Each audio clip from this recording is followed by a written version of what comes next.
Writing task two হচ্ছে writing এর জন্য অনেক ইম্পর্ট্যান্ট। আপনি যদি রাইটিং ভালো করতে চান তাহলে রাইটিং টাস্ক টু এর কোনো বিকল্প নাই। আপনাকে অবশ্যই রাইটিং টাস্ক টু এ ভালো করতে হবে এবং ভালোভাবে লিখতে হবে। কিন্তু আমরা যেটা প্রবলেম ফেস করি, আমরা অনেকেই রাইটিং এর মধ্যে ভালো স্কোর পাই না, বিকজ আমরা আসলে অ্যাকচুয়ালি আমাদের কি লাগবে সেটা আমরা বুঝতে পারি না, বা হচ্ছে আমরা কিভাবে রাইটিং টাস্ক টু এর জন্য আমরা প্রিপারেশন নেবো সেটা আমরা বুঝতে পারি না। সো আমি চেষ্টা করবো হচ্ছে আমাদের এই ভিডিওর মধ্যে রাইটিং টাস্ক টু নিয়ে ফুল ডিটেলস আলোচনা করার, এবং আপনারা কিভাবে হচ্ছে রাইটিং টাস্ক টু এর প্রিপারেশন নেবেন। আই থিঙ্ক আপনি যদি হচ্ছে আমার এই ভিডিওটা দেখেন, আপনি সম্পূর্ণ বিষয়টা ক্লিয়ারলি দেখতে পারবেন এবং কি বুঝতে পারবেন।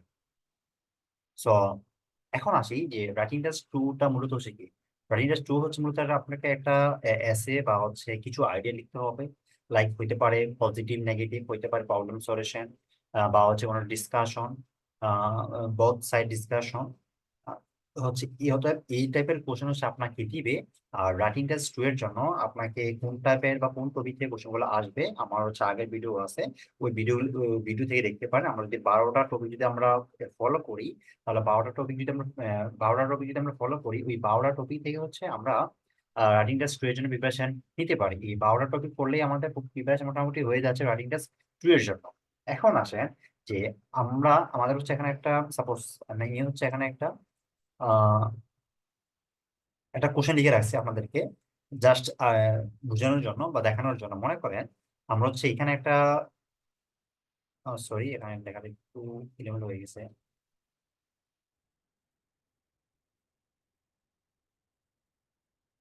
এই হচ্ছে আমাদের একটা কোশ্চেন, এটা হচ্ছে কি, মনে করেন যে like many countries believe that international tourism has harmful effect.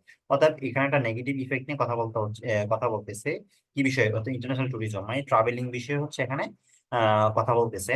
Why do you why do you think so, what can be done to change their views. অর্থাৎ এখানে হচ্ছে আমাদের মতামত দিতে হবে, বা আপনি কি চিন্তা করেন সেটা হচ্ছে আপনার এখানে লিখতে হবে।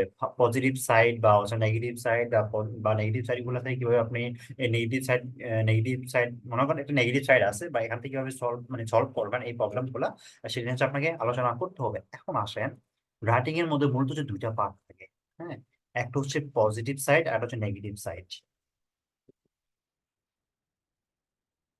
দুইটা আইডিয়া দেই আমি, দুইটা আইডিয়া, একটা হচ্ছে পজিটিভ আইডিয়া।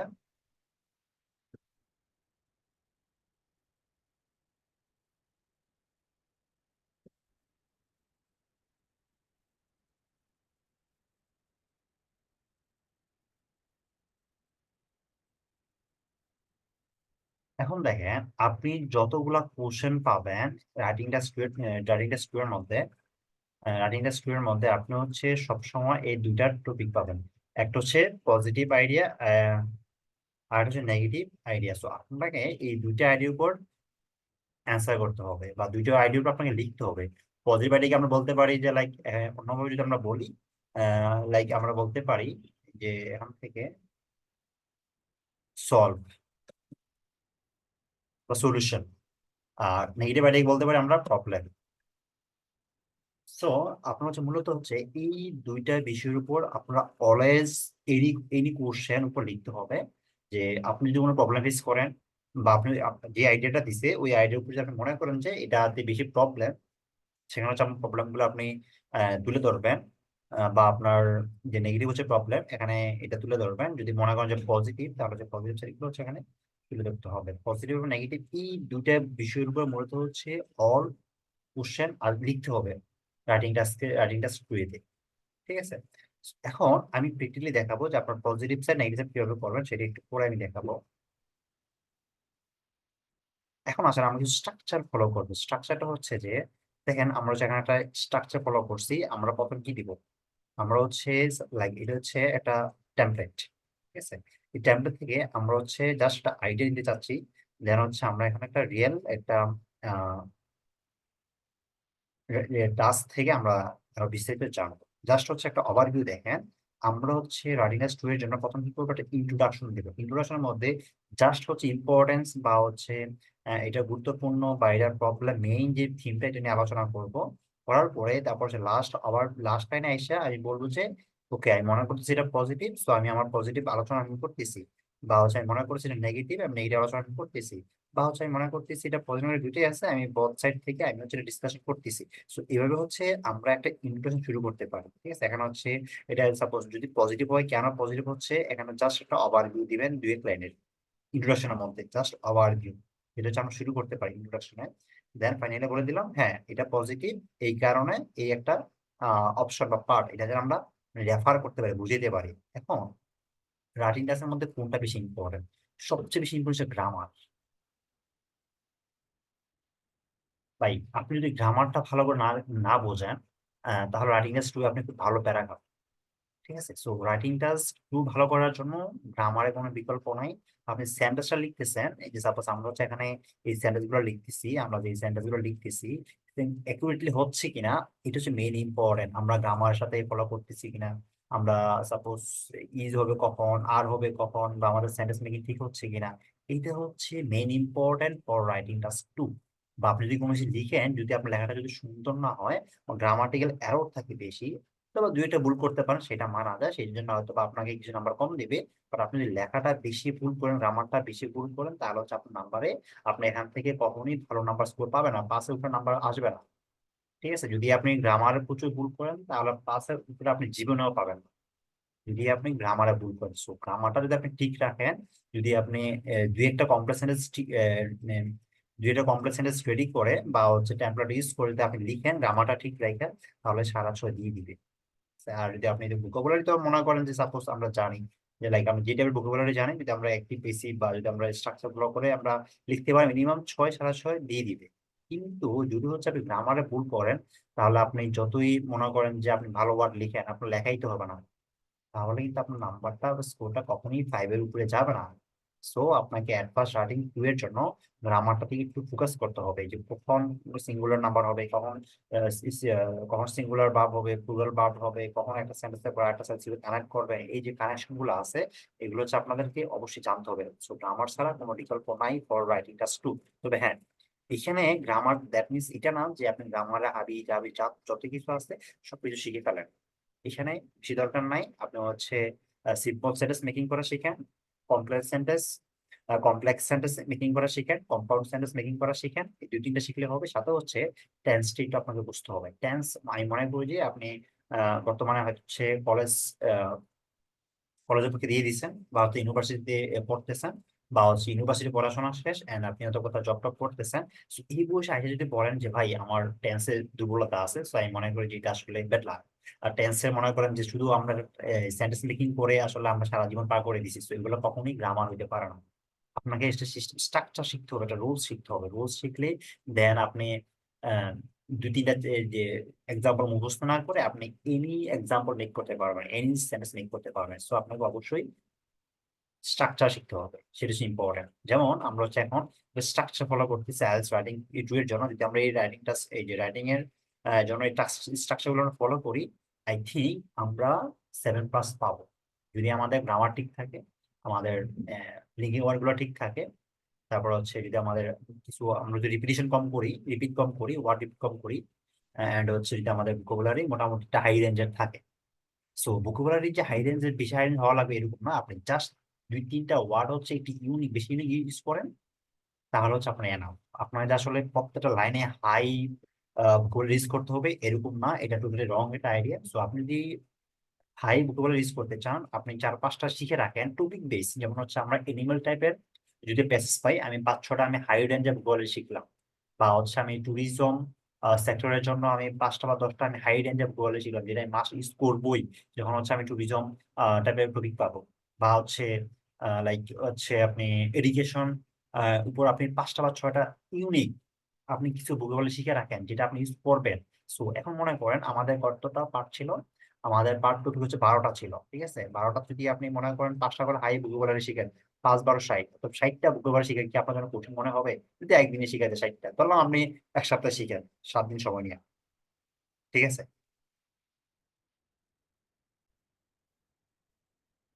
আসলে আমরা ইউনিভার্সিটি মানে ইউনিভার্সিটি পড়া পর্যন্ত বা অনার্স করার পর, মানে অনার্স করা পর্যন্ত আমরা যতগুলা ভোকাবুলারি পারি বা জানি, এগুলা দিয়ে 6.5 মিনিমাম পাওয়ার জন্য এনাফ, 7 পাওয়ার জন্য এনাফ। ঠিক আছে, 6.5 7 পাওয়ার জন্য এনাফ। কিন্তু আমরা ভুল কোথায় করি? আমরা গ্রামারে ভুল করি, আমাদের এখানে একটা বিষয় হচ্ছে আইডিয়া। এখন আমাদের আইডিয়াটা আসলে মেইন ইম্পর্টেন্ট না।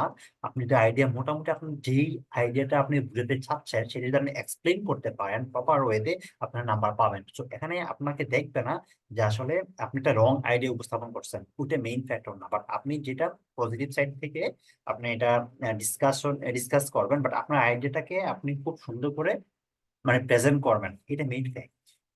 যখন হচ্ছে আপনার আইডিয়াটাকে আপনি খুব সুন্দর করে প্রেজেন্ট করতে পারবেন আপনার লেখার মাধ্যমে, সো আপনি এখান থেকে 7 পাবেন লার্নিং এ।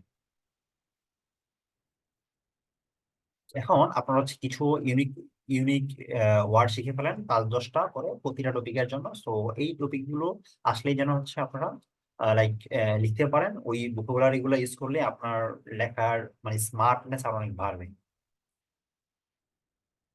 তো এই হচ্ছে গ্রামার ভোকাবুলারির বিষয় অ্যান্ড হচ্ছে আমাদের আইডিয়া।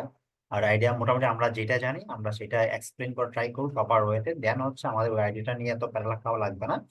এন্ড আমরা আইডিয়াতে নাম্বার পেয়ে যাবো যদি হচ্ছে আমরা ভালো করে বুঝতে পারি গ্রামারটা ঠিক রেখে। যেমন আমরা হচ্ছে এখানে লিখছিলাম হচ্ছে, দেখেন একটা মনে করেন আমরা একটা রাইটিং টাস্ক 2 লিখতেছি বা লিখলাম, তো আমাদের এই রাইটিং টেস্ট মনে করেন 7+ নাম্বার দিবে। ঠিক আছে, সো এভাবে দেখেন আমি হচ্ছে এখানে হাই রেঞ্জে কোনো ভোকাবুলারি ইউজ করি নাই। এই যে দেখেন over the past few decades, অর্থাৎ আমি বলতে পারতাম 10 ইয়ার্স এগো। তো 10 ইয়ার্স এগুলোকে আমি কি করছি, এই যে বা হচ্ছে 10 ইয়ার্স এগো বা 20 ইয়ার্স এগো বা 30 ইয়ার্স এগো বলতে পারতাম, যে পাস্ট ফিউ ডিকেডস আমরা এখানে এই কিছু ওয়ার্ড ইউজ করছি। সো ডিকেডস আসলে ওয়ার্ডটা কিন্তু বেশি মানে হার্ড ওয়ার্ড না, এটা আমাদের কমন ওয়ার্ড, বাট হয়তো আমরা কম ইউজ করি। ডিকেড মানে কি 10 বছর, ডিকেটস মানে কয়েক দশক। তো আমরা হচ্ছে এভাবে কিছু ওয়ার্ড একটু স্মার্টলি আমরা ইউজ করতে পারি, তাহলে হচ্ছে আমাদের আহ, লেখাটা অনেক স্মার্ট হবে, সুন্দর হবে, সেটা আপনাকে বুঝতে হবে। ঠিক আছে, আচ্ছা এখন আসেন আমরা ইন্ট্রোডাকশন শেষ করলাম। ইন্ট্রোডাকশন শেষ করার পরে আমাদের যে মেইন টপিক সেটা হচ্ছে আমাদের বডি প্যারাগ্রাফ 1। ঠিক আছে, এখন আমরা বডি প্যারাগ্রাফ 1 কি করব, সাপোজ আমি যদি এখানে বলি যে এটা আমার পজিটিভ আইডিয়া বা হচ্ছে আমি এখানে আমি নেগেটিভ মনে করতেছি, যেটা আমি এখানে মনে করতেছি আমি এখানে বলে দিলাম তো ইনট্রোডাকশনের মধ্যে, হ্যাঁ আমি মনে করতেছি এটা পজিটিভ বা আমি এটার সাথে একমত। ঠিক আছে, তো এটা নেগেটিভ কথা বলতেছে বা এটা পজিটিভ কথা বলতেছে, আমি যদি মনে করি যে হ্যাঁ এটা নেগেটিভ আমার মতে, so এখন প্রথমে নেগেটিভ দিয়ে শুরু করব। মনে রাখবেন, আমি যদি মনে করি যে ইন্ট্রোডাকশনটা নেগেটিভ মানে প্যাসেজটা হচ্ছে নেগেটিভ টাইপের, তাহলে আমি নেগেটিভ প্যারাগ্রাফ দিয়ে শুরু করব বা নেগেটিভ আমার লজিক দিয়ে আমি শুরু করবো। আর যদি আমি মনে করি যে এটা হচ্ছে পজিটিভ আইডিয়া বা আমি মনে করছি এটা পজিটিভ ধারণা বা ওকে ফাইন এটা পজিটিভ, আমি হচ্ছে পজিটিভ ডিসকাশন নিয়ে শুরু করবো, এখানে পজিটিভ পজিটিভ আইডিয়া দিয়ে হচ্ছে আমি আমার প্যারাগ্রাফ 1 শুরু করবো। সো আপনি যেটা মতামত দিবেন ওই মতামতটা এখানে ওই মতামত এখানে আগে দিবেন। এই হচ্ছে আমাদের প্যারাগ্রাফ, এটা হচ্ছে আমাদের বডি 1, বডি প্যারাগ্রাফ 1। ঠিক আছে, এখন দেখেন এখানে কিছু আমরা লিঙ্কিং ওয়ার্ড অ্যাড করে রাখছি টেমপ্লেট থেকে ডিরেক্টলি। সো আমরা এইভাবে যদি কিছু ট্যাবলেট আমরা ইউজ করি তাহলে হচ্ছে আমাদের লিঙ্কিং বা কানেক্টরস গুলো আমার স্মার্ট হয়, সুন্দর হয়, বা আমাদের এই যেগুলো এই যে 1টা 2টা 3টা 4টা 5টা 6টা 7টা 8টা আমাদের মিনিমাম 250 বার লিখতে হয়। তো সেক্ষেত্রে হচ্ছে আমরা যদি এভাবে কিছু ট্যাবলেট ইউজ করি দেখে অটোমেটিক্যালি আমরা 50-60টা ওয়ার্ড পেয়ে যাই। ঠিক আছে, দেন হচ্ছে আমরা গ্যাপের মধ্যে আমাদের যে মেইন আইডিয়া বা টপিক আমরা সেগুলো ইউজ করতে পারি বা সেগুলো আমরা এক্সপ্লেইন করতে পারি, তাহলে হচ্ছে আমাদের ওয়ার্ড অটোমেটিক্যালি 300 350 হয়ে যায়। 350 ওয়ার্ড মানে এনাফ ওয়ার্ড, আমরা 350 যদি আপনি লিখতে পারেন তাহলে আপনি খুব ভালো নাম্বার আপনি আম, পাবেন। এখন আসেন আমরা কি করতে পারি, আমরা হচ্ছে লাইক প্রথমে একটা কানেক্টর ইউজ করে আমরা একটা এক্সপ্লেইন করব। ঠিক আছে, এক্সপ্লেন করার পরে যেমন আমরা হচ্ছে একটা আমাদের আইডিয়া দিব, আইডিয়া দেওয়ার পরে আমরা হচ্ছে একটা এক্সাম্পল দিয়ে দিব। প্রথম কি করব, কানেক্টরস দিয়ে কথাটা শুরু করব, বা এটা কি সমস্যা আমরা মেইন থিমটা দিয়ে এখানে শুরু করব। কানেক্টরের সাথে আমরা একটা মেইন থিম দিব ওয়ার্ডের সেন্টেন্সের মানে এই টপিকের, যে হ্যাঁ এটা মানুষ মনে করতেছে এটা কারণে, বা এখানে মেনি কারণ থাকতে পারে। মেনি কারণ বলে আমরা বলতে পারি যে ওয়ান অফ দেম, বা হচ্ছে স্টার্টিং উইথ, বা হচ্ছে লাইক হচ্ছে ফার্স্ট অফ অল, বা হচ্ছে আমরা হচ্ছে এভাবে সেকেন্ড আমরা একটা কানেক্টর দিয়ে আমরা একটা সেন্টেন্স মানে আমাদের আইডিয়া এক্সপ্লেইন করতে পারি। যখন আমরা একটা আমাদের আইডিয়া এক্সপ্লেইন করব, এক্সপ্লেইন করার পরে আমরা একটা এক্সাম্পল দেবো। আমরা এখানে অনেক ভুল করি যে আমরা টপিক লিখি, ভাই টপিক লিখলে আপনাকে হবে না, আপনাকে একটু স্মুথলি লিখতে হবে, একটু স্ট্যান্ডার্ড ফরম্যাট মেনটেন করতে হবে। যদি আপনি শুধু আইডিয়া জেনে শুধু আইডিয়া বলেই যান, যদি এটাকে এক্সপ্লেইন না করেন, যদি এক্সাম্পল দিয়ে না দেন, তাহলে কিন্তু ওই আইডিয়াটা স্মার্ট হচ্ছে না। ঠিক আছে, আমরা এই বিষয়টা হচ্ছে এখানে আরো দেখবো। আমি বলতেছি যদি আপনারা মোটামুটি কথাটা বোঝার চেষ্টা করেন, আমরা প্র্যাকটিক্যালি হচ্ছে আরো বিষয়গুলো বুঝতে পারবো আমরা যখন হচ্ছে এটা ডিসকাস করব। ঠিক আছে, তখন বাট এখন একটু মাথায় রাখেন যে আমরা হচ্ছে যখন একটা আইডিয়া দিব, ওই আইডিয়াটা আমরা এখানে শেয়ার করবো, শেয়ার করে একটু এক্সপ্লেইন করবো। এক্সপ্লেইন করার পরে আমরা একটা এক্সাম্পল দিব, মাথায় রাখবেন। এক্সাম্পল দিলে আমাদের এই আইডিয়াটা সম্পূর্ণ হবে। হ্যাঁ, আমরা কি বলতে চাচ্ছি, এই আইডিয়াটা আসলে এই কিসের জন্য হচ্ছে বা কি সমস্যা হচ্ছে, একটা উদাহরণ হিসেবে আমরা এটা দিয়ে দিলাম, বা কারা ডেভেলপ করতেছে একটা উদাহরণ হিসেবে আমরা অ্যাড করে দিলাম একটা ওয়ার্ড সেন্টেন্স। সো যখন হচ্ছে আমরা এগুলো করতে পারি, তখন হচ্ছে আমাদের এই আইডিয়াটা সম্পূর্ণ হয়ে যাচ্ছে। দেন আমরা হচ্ছে আনাদার একটা আইডিয়া আমরা অ্যাড করতে পারি, মানে আমাদের একটা আইডিয়া অ্যাড করতে পারি, আমরা আইডিয়াটা এক্সপ্লেন করব। এক্সপ্লেন করার পরে সেম ওয়েতে আমরা আবার এক্সাম্পল দিয়ে দিব। সো আমরা যতটা আইডিয়া দিব ততটার এক্সপ্লেন করবো, এন্ড হচ্ছে আমরা কি করব, একটা এক্সাম্পল দিয়ে দিব। যখন হচ্ছে আমরা এইভাবে করতে পারবো, তাহলে দেখবেন যে আমাদের নাম্বার, আমাদের স্কোরটা অটোমেটিক বুস্ট করতেছে। এমনকি আমরা 7, মানে 7 পাওয়ার জন্য আপনারা এনাফ। এভাবে আপনার হচ্ছে এটা হচ্ছে বডি প্যারাগ্রাফ 1, দেন হচ্ছে আমরা মিনিমাম 3টা, অর্থাৎ আপনি হচ্ছে 3টা আইডিয়া দিতে পারেন। যদি আপনি মনে করেন যে আপনি বডি প্যারার মধ্যে আপনি আইডিয়া দিবেন, তাহলে মিনিমাম 3টা দেওয়ার চেষ্টা করবেন। 3টাকে হচ্ছে আপনি এক্সপ্লেন করবেন এবং কি উদাহরণ দিয়ে একটা সেন্টেন্সের মধ্যে আপনি বুঝাই দিবেন, তাহলে হচ্ছে আপনার এই আইডিয়া গুলা অনেক স্মার্ট হবে, সুন্দর হবে। সাথে হচ্ছে যে আপনি যদি মনে করেন সাপোজ এটা হচ্ছে বডি প্যারাগ্রাফ 1 আর এটা হচ্ছে এক্সট্রা বডি, এক্সটার্নাল বা এডিশনাল। ঠিক আছে, additional extra body, extra body 1। ঠিক আছে, বা এটা বডি 2 ধরতে পারেন, বা হচ্ছে এটা বডি 3 ধরতে পারেন। বাট এটা আমি এভাবে দিই না এই কারণে, কারণ হচ্ছে কি অনেকে মনে করেন যে আমি যদি 3টা এক্সপ্লেন করতে চাই, তাহলে আমার এখানে অনেকগুলো ওয়ার্ড লিখা লাগতেছে। আপনি যদি মনে করেন যে আপনার 3টা ওয়ার্ড লিখলে, সাথে হচ্ছে আপনি যখন বিপরীত দিকে আপনারটা অর্ডার মানে ইয়ে করবেন, এক্সপ্লেন করবেন, সেখানে আমরা বড় ওয়ার্ড হয়ে যাচ্ছে। সো এখানে এটা দরকার নাই, এডিশনালি দরকার, মানে এডিশনাল এক্সপ্লেনেশন দরকার নাই। আপনি যদি মনে করেন যে না, আমি এখানে 3টা দিছি, আমার কাছে এনাফ টাইম আছে, আপনি আরো আইডিয়া দিতে চাচ্ছেন, তাহলে হচ্ছে আপনি এখনো আরো 2টা বা 3টা আইডিয়া দিয়ে দেন। ঠিক আছে, আরো 2টা বা 3টা আইডিয়া শেয়ার করে দেন। এটা হচ্ছে এডিশনাল। যদি আপনার কাছে এনাফ টাইম থাকে এবং কি এনাফ আইডিয়া থাকে, তাহলে হচ্ছে আপনারা এডিশনালি সেকেন্ড পার্টের মধ্যে আপনারা হচ্ছে এটা এক্সপ্লেন করতে পারেন। বা হচ্ছে আপনারা এখানে 2টা দিতে পারেন, 2টাতে 3 নাম্বারটা এডিশনালি দিয়ে এটাকে একটু ব্রিফলি এক্সপ্লেইন করতে পারেন। কোথায়, এডিশনাল পার্টের মধ্যে, এডিশনাল প্যারাগ্রাফের মধ্যে একটু ব্রিফলি এক্সপ্লেইন করতে পারেন। লাস্ট যে 3 নাম্বারটা এখানে কথা, এই যে 3 নাম্বার যে আইডিয়াটা আপনি এখানে করতেছিলেন, এখানে না করে আপনি হচ্ছে এই এডিশনাল প্যারাগ্রাফের মধ্যে আপনি করেন, এক্সপ্লেইন করেন একটু বড় আকারে 3-4টা। এখানে মনে করেন দুইটা সেন্টেন্স দিয়ে আপনি এক্সপ্লেন করতেছেন, এখানে 2টা সেন্টেন্স দিয়ে এক্সপ্লেন না করে এখানে আরো 3টা বা 4টা লাইন দিয়ে আপনি এক্সপ্লেন করতে পারেন এডিশনাল পার্টের মধ্যে। ঠিক আছে, সো এই কারণে আমি এটা আলাদাভাবে রাখছি, যেন হচ্ছে আপনারা বুঝতে পারেন। সো এডিশনাল, এডিশনাল পার্ট যদি আমাদের এনাফ টাইম থাকে, যদি আমাদের ভালো আহ, ভালো সময় থাকে, বা হচ্ছে ভালো আইডিয়া থাকে, তাহলে হচ্ছে আমরা এটাতে আরো 2টা বা 3টা আইডিয়া দিতে পারি। যত আমরা আইডিয়াটা ভালো করে দিতে পারবো, আমরা বেশিটা আমরা এক্সপ্লেন করতে পারি, সো এটা আমাদের জন্য ভালো। কিন্তু আপনাকে অবশ্যই মাথায় রাখতে হবে আপনার টাইম এবং অল ওভার সব ঠিক আছে কিনা সেটার উপর। দেন হচ্ছে বডি প্যারাগ্রাফ 2। আমরা বডি প্যারাগ্রাফ 2 এর মধ্যে কি করছি, মনে করেন যে আমি হচ্ছে এতক্ষণ কি করলাম, আমার পজিটিভ আইডিয়া আমি দিলাম, পজিটিভ আইডিয়া দিলাম। ঠিক আছে, এটা হচ্ছে আমার পজিটিভ আইডিয়া। এখন আমি এখানে দিব হচ্ছে আমার নেগেটিভ আইডিয়া বা এটা বা ইফেক্ট। ঠিক আছে, অতএব যদি প্রথমে মনে করেন যে আমি মনে করতেছি এটা হচ্ছে পজিটিভ থিং, রাইট, যেহেতু হচ্ছে পজিটিভ থিং লজিক আমি এখানে পাইলাম আমাদের কোশ্চেনের মধ্যে, সো আমি হচ্ছে প্যারাগ্রাফ বডি প্যারাগ্রাফ 1 এর মধ্যে পজিটিভ আইডিয়া দিলাম। বা যখন হচ্ছে আমরা বডি প্যারাগ্রাফ 2 তে যাবো, আমরা এখানে বলবো নেগেটিভ আইডিয়া। বা হচ্ছে নেগেটিভ মানে কি, সাপোজ আমরা হচ্ছে মনে করেন যে এখানে এই সমস্যা মানে পজিটিভ মনে করেন যে এখানে এগুলা করলে সুবিধা, বা এগুলা করলে অনেক অপরচুনিটি আছে, এই হাবি জাবি যে কোনো কিছু হইতে পারে। বাট এখানে বলবো যে এগুলা করলে নেগেটিভও আছে। সাপোজ প্রত্যেকটা জিনিসের 2টা সাইড থাকে, মাথায় রাখবেন। প্রত্যেকটা জিনিস যেমন পজিটিভ এবং নেগেটিভ 2টা জিনিস প্রত্যেকটা জিনিসের থাকে। বা হচ্ছে সমস্যা এবং সমাধান দুইটা জিনিস প্রত্যেকেরই থাকে। যেমন আমরা হচ্ছে এখানে যদি আমরা দেখি যে ট্যুরিজম, যে মেনি কান্ট্রিজ বিলাই that international tourism has harmful effects. এখন মনে করেন যে বিদেশি পর্যটক যদি দেশে আসে, এটা দেশের জন্য ভালো এবং কি খারাপ দুইটাই। ঠিক আছে, যেমন এখানে আমি মনে করলাম যে প্রথমে এটা ভালো, যে কোন কোন ভালো বিষয়গুলো, যেমন হচ্ছে বিদেশি ট্রাফিক, বিদেশি লাইক বিদেশি যদি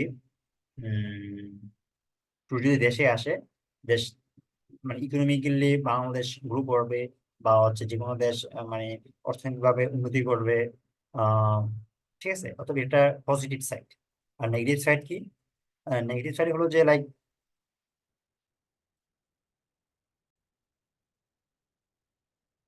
নেগেটিভ সাইড হলো যে পরিবেশ দূষণ হইতে পারে বা ভারসাম্য নষ্ট হইতে পারে। তো আমরা হচ্ছে এইভাবে আমাদের এই যে প্রবলেম গুলা হচ্ছে বা নেগেটিভ যে সাইড গুলো, সেভাবে হচ্ছে আমরা এক্সপ্লেন করতে পারি লাস্ট পার্টে।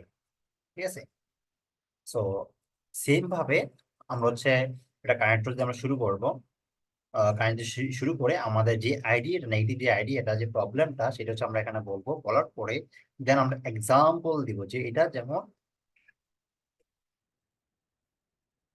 এই ধরনের সমস্যা হচ্ছে, বা হচ্ছে আহ কোনোটা দেশ এই ধরনের সমস্যা ফেস করছে, আমরা হচ্ছে এইভাবে একটা এক্সপ্লেইন মানে এটা এক্সাম্পল দিতে পারি। তাহলে হচ্ছে কি এই আইডিয়াটা আরো স্ট্রং হয়, সুন্দর হয়। তো এইভাবে হচ্ছে আমরা দুইটা বা তিনটা যতবারই হচ্ছে আমরা করব। সো লাস্ট পার্টের মধ্যে এখানে আসলে তিনটার বেশি আইডিয়া দেওয়ার দরকার নাই, আপনি সাধারণত তিনটা আইডিয়া দিতে পারেন, তিনটা বা দুইটা আইডিয়া দিতে দেন হচ্ছে এই পার্টটা এনাফ হয়ে যায়, বা হচ্ছে এটা সুন্দর হয়। হ্যাঁ, কারণ হচ্ছে আপনাকে আবার কিন্তু পার্ট ওয়ানও লিখতে হবে, সেটা আমাদের মাথায় রাখতে হবে। বিকজ এখানে হচ্ছে আপনি যদি বেশি লিখতে চান, আপনি আবার টাইম যদি লস্ট করে ফেলেন, তাহলে কিন্তু আবার হচ্ছে আপনি কভার দিতে পারবেন না পার্ট ওয়ান। ঠিক আছে, বাট সাধারণত আমরা কি করি, আমরা পার্ট টু কিন্তু আগে লিখি, বরং আবার পার্ট ওয়ানটা আগে লিখে, বাট পার্ট টুটা হচ্ছে আমরা আগে লিখি ম্যাক্সিমাম টাইম, বা আমি নিজে আগে লিখছিলাম। তো আপনারা এটা করতে পারেন যে পার্ট টুটা আগে লিখতে পারেন। ঠিক আছে, দেন ফাইনালি হচ্ছে আমরা কনক্লুশনে চলে যাব, যে এটা যে প্রবলেম গুলো হচ্ছে ওভারভিউ দিয়ে দিব। দেন হচ্ছে আমাদের স্ট্রাকচার শেষ। এখন আসে আমরা এক্সাম্পল দিয়ে আমরা দেখি যে আমরা এটা কিভাবে করতে পারি। এখন তো হচ্ছে আমরা জাস্ট প্র্যাকটিক মানে মুখে বললাম, এখন হচ্ছে আমরা একটা এক্সাম্পল সহ আমরা দেখবো একটা কোশ্চেন, মানে আমরা তো কোশ্চেন পাবো, রাইট? ফাইন, কোশ্চেনটা কি? Many countries believe that international tourism has harmful effect. অর্থাৎ ট্যুরিজম হচ্ছে কি একটা মানে ক্ষতিকর প্রভাব পড়ে, অনেকে মনে করে, অনেক মেনি কান্ট্রিজ বিলিভ, অনেক দেশ সেটা মনে করে আর কি। হোয়াই ডু ইউ থিঙ্ক, অর্থাৎ আপনি কি মনে করেন? Why do they think, sorry sorry, why, তারা কেন এটা মনে করে? What can be done to change this view, so আপনার কি করা উচিত এই এই ভিউটা পরিবর্তন করার জন্য, বা এই চিন্তাগুলো পরিবর্তন করার জন্য। তো এখানে এই যে প্রবলেম গুলো হচ্ছে কিসের উপর, এই যে ট্যুরিজমের, এই যে ট্যুরিজম যে প্রবলেমটা হচ্ছে, এটা কেন হচ্ছে, এটা আপনাকে এক্সপ্লেইন করতে হবে। ফাইন, আমরা ইন্ট্রোডাকশন দিলাম। International tourism has grown significantly over the past few ডিকেডস। দেখেন আমরা বলতেছি যে হ্যাঁ, যেটা আপনার আসলে কি এখানে আইডিয়া গুলো হচ্ছে এরকম, যে রিয়েল লাইফ এক্সপিরিয়েন্স। হ্যাঁ, কারণ আমরা বর্তমান সময় জানি, লাইক যারা হচ্ছে 1996 সনে মানুষ যতটা ভ্রমণ করতো, 2024-এ আইসা মানুষ কিন্তু এখন অনেক ভ্রমণ করে। ইভেন আমরা হচ্ছে বাংলাদেশে আগে দেখি নাই এতটা ভ্রমণ করতে। যেখানে বাংলাদেশ যদি আগে ভ্রমণ করে 10%, এখন মানুষ 30% ভ্রমণ করে, ইভেন ইন্টারন্যাশনাল মানে বিদেশের মধ্যে যায়, শুধু দেশের মধ্যে না। সো বিভিন্ন কান্ট্রিতে ওরা ঘোরাঘুরি করে। এখন আসলে এটা ট্রু যে লাস্ট কয়েক বছর ধরে ট্যুরিজম বাড়তেছে, ইন্টারন্যাশনাল ট্যুরিজম অনেক বাড়তেছে সারা ওয়ার্ল্ডেই। হয়তো বা বাংলাদেশের মধ্যে ওইরকম ভাবে আসলে ইয়া নাই, যে সাপোজ মানুষ কেন ঘুরতে আসবে, কিছু থাকা লাগবে, রাইট? সো যাই, সাপোজ আমরা হচ্ছে লাইক অনেকে বেলিজ যায়, বালি যায়, থাইল্যান্ড যায়, ওখানে কিছু আছে ঘোরার মতো, দেখার কিছু একটা আছে, প্রাকৃতিক ন্যাচারাল যে ভিউ, এগুলো দেখার জন্য দুবাই। ঠিক আছে, সো মানুষ যখন হচ্ছে ওই দেশের সরকার এই এই যে কোনো একটা স্পট আকর্ষণ করতে পারে, সো মানুষ যাবেই দেখার জন্য। সো এখন যেটা বলতে চাচ্ছেন সেটা হলো যে আপনি যে কোশ্চেন গুলো পাবেন সেগুলো রিয়েল লাইফ এক্সপিরিয়েন্স থেকে আপনি শেয়ার করতে পারেন, বা এগুলি রিয়েল লাইফ এক্সপিরিয়েন্সের উপর আহ পড়বে, যে টপিক গুলো পাবে আর কি। সো এখানে আসলে আইডিয়া জেনারেট করাটা বেশি কঠিন মনে হবে না, আমি মনে করি। আপনার একটু চিন্তা ভাবনা করলেই রিয়েল লাইফের সাথে আপনি কানেক্ট করেন, সো রিয়েল লাইফের সাথে কানেক্ট করলেই আপনি আইডিয়া জেনারেট করতে পারবেন। আচ্ছা, এখন আমি হচ্ছে এখানে একটা ইন্ট্রোডাকশন দিলাম। ফাইনালি বলতেছি যে explore reason behind the concern and suggest measures to change this negative perception. Okay. আচ্ছা, এখন জাস্ট নেগেটিভের আলোচনা করলাম, বা নেগেটিভ সাইড থেকে এখানে আলোচনা করা হয় নাই, মূলত জাস্ট ওভারভিউ দেওয়া হয়েছে যে কেন এটা নেগেটিভ মনে করে হাবিজাবি। যাই হোক, এখানে আর কিছু বললাম না। এখন আসেন প্যারাগ্রাফ ওয়ানের মধ্যে, সরি বডি প্যারাগ্রাফ, হ্যাঁ বডি প্যারাগ্রাফ ওয়ানের মধ্যে এখানে মেইন জিনিসটা কি। এখন আমি বলতেছি যে, বা ওরা আমি আমি এখানে বলা লাগবে না, ওরা এখানে ঠিক বলতেছে যে এটা কেন ক্ষতিকর। ঠিক আছে, যেহেতু হচ্ছে ওরা বলে দিচ্ছে এটা ক্ষতিকর, তো এখানে তো হচ্ছে এখানে আপনি পজিটিভ বলার কোনো মানেই আসে না, বা পজিটিভ বা কোনো মানে বলতেই পারবো না হ্যাঁ এটা এটা ভালো জিনিস। প্রথম সাইডের মানে ইন্ট্রোডাকশন আর বলতেছি। এখানে যেহেতু বলতেছে যে প্যারাগ্রাফে যখন যখন বলা হয় এটা নেগেটিভ ইফেক্ট, যে হার্মফুল ইফেক্ট, যখন বলা হার্মফুল ইফেক্ট, সো এখানে অবশ্যই আপনাকে এখানে বলতে হবে হ্যাঁ এটা হার্মফুল ইফেক্ট, বা এখানে কিছু পজিটিভ সাইডও আছে সেটা এভাবে বলতে পারেন। হার্মফুলটা আগে হচ্ছে এক্সপ্লেন করতে হবে, যেমন নেগেটিভ পারসেপশন থেকে রিজনস, কেন এটা নেগেটিভ, এখানে রিজন দেওয়া হচ্ছে। রিজন প্যারাগ্রাফ বডি ওয়াতে রিজন নাম্বার ওয়ান, এনভায়রনমেন্ট। ঠিক আছে, এখানে তিনটা আইডিয়া দেওয়া আছে। যেমন হচ্ছে এখানে আমাদের এক্সপ্লেন করা আছে এক্সপ্লেনেশন, এক্সাম্পল, তারপর হচ্ছে কালচারাল দিক সাইড থেকে নেগেটিভ আমার দিকগুলো আলোচনা করা হয়েছে, যে এক্সপ্লেনেশন, এক্সাম্পল। ঠিক আছে, তারপর হচ্ছে ইকোনমিক সাইড থেকে আলোচনা করা হয়েছে এক্সপ্লেনেশন এন্ড এক্সাম্পল। দেখেন এই জাস্ট এই এছাড়া জাস্ট শুধু আপনার ফলো টাস্ক যদি আপনি দেখেন দেন আপনি ক্লিয়ারলি বুঝতে পারবেন এখানে তিনটা আইডিয়ার কথা বলা হচ্ছে। ডিরেক্টলি আইডিয়ার কথা বলতেছি, এখানে কোনো কারেন্টও দেওয়া হয় নাই, জাস্ট আপনার বোঝানোর জন্য ডিরেক্টলি আমরা আইডিয়া গুলার শেয়ার করতেছি। ঠিক আছে, কারেন্ট গুলো বলতে পারেন দিয়ে, আর সাপোজ আমরা বলতে পারি যেটা ভেরি কমন একটা কানেক্টরস বা ওয়ার্ড যেটা হচ্ছে সেটা হলো যে they are many reason why it is negative, বা হচ্ছে আহ, এরকম বিষয়টা বলে দিতে পারেন। ঠিক আছে, দেন আপনার আইডিয়া গুলা শুরু করতে পারেন। আইডিয়া গুলা কি, আইডিয়া গুলা কি কি? ফার্স্ট অফ অল, তারপর হচ্ছে এট ফার্স্ট মানে এভাবে হচ্ছে ফার্স্ট অফ অল, বা হচ্ছে আমরা বলতে পারি ফার্স্টলি সেকেন্ড, ফার্স্ট বা সেকেন্ড বা থার্ড, মানে এভাবে হচ্ছে আমরা জাস্ট কানেক্ট ইউজ করতে পারি। কানেক্ট গুলো কি ইউজ করবে সেটা হচ্ছে আপনারা আহ, আমি দিয়ে দিব আলাদাভাবে, সেগুলো থেকে দেখতে পারেন। বাদ হচ্ছে এখানে হচ্ছে আমি জাস্ট আইডিয়া গুলো নিয়ে আলোচনা করতেছি, স্ট্রাকচার গুলো নিয়ে আলোচনা করতেছি, দ্যাটস ওয়াই আমি এখানে কোনো কানেক্টর দেই নাই।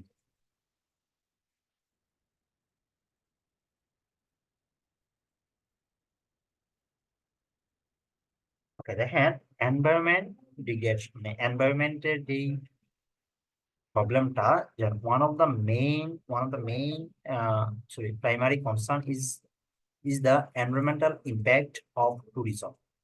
The influx of tourists can lead to pollution, তারপর হচ্ছে depletion of natural resources and damage to ecosystem। Ecosystem impact পড়ে, রিসোর্স ইম্প্যাক্ট পড়ে, পলিউশনে মানে দুই পরিবেশ দূষণ হয় করলে টুরিস্ট আসলে দেশের মধ্যে পরিবেশগত ভাবে। So, আমরা সেটা নিয়ে আলোচনা করলাম। দেন এক্সাম্পল হিসেবে বলতেছি যে ফর ইনস্ট্যান্স, এক্সাম্পল হিসেবে যে popular destinations like Venice and the Great Barrier Reef have experience significant environment stress due to over tourism. অর্থাৎ বেশি ট্যুরিজম আসার কারণে অতএব এই জায়গাগুলোতে প্রবলেম হচ্ছে সিগনিফিকেন্টলি, মানে এক্সপিরিয়েন্স ইমিডিয়েটলি স্ট্রেস। ঠিক আছে, সো দুশ্চিন্তার কারণ অতিরিক্ত মানে টুরিস্ট হওয়ার কারণে। এটা এক্সাম্পল, এটা হচ্ছে এটা এক্সপ্লেনেশন। এক্সপ্লেন, যে আমি এক্সপ্লেন করতেছি এটা হচ্ছে এই সমস্যা করতে পারে, এই সমস্যা থেকে কি কি সমস্যা হচ্ছে, যেমন উদাহরণ দিয়ে ব্রিজের কথা বলা হচ্ছে এবং গ্রেট বেরিয়ার কথা বলা হচ্ছে। ঠিক আছে, so এই হচ্ছে এক্সপ্লেনেশন। এটা কিসের উপর? এটা হচ্ছে এনভায়রনমেন্টের উপর। So it's one logic, one idea. ঠিক আছে, সো আপনি হচ্ছে এইভাবে একটা জিনিস চিন্তা করেন, একটা এক্সপ্লেন করবেন, দেন হচ্ছে এক্সাম্পল দিবেন। দেন সেকেন্ড সেকেন্ড হচ্ছে কালচারাল সাইড থেকে আলোচনা করা হচ্ছে। যেমন আমরা হচ্ছে এনভায়রনমেন্ট থেকে আলোচনা করলাম, এটা দেন এটা হচ্ছে কালচারাল সাইড থেকে আলোচনা করলাম। কালচারাল